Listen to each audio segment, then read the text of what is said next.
we have these coincidences or synchronistic events. So you have mind, you have matter, and then you have what we call matter, we have energy, and we have gravity. So we have matter, we have energy, and we have gravity.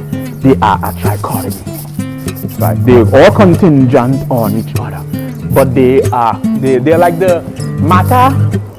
When we discuss metaphysics and we discuss mind and matter, or substance and attributes, when we explore substance and attributes, that's gap between mind and the materialization of matter into the synchronistic change of synchronistic or serendipitous or coincidental events. There are three fundamental elements that occur simultaneously in a symbiosis.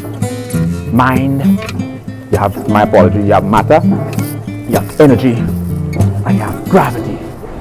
And these three elements are independently interdependent. Mind, you have matter, you have energy, and you have gravity. And to understand matter, energy, and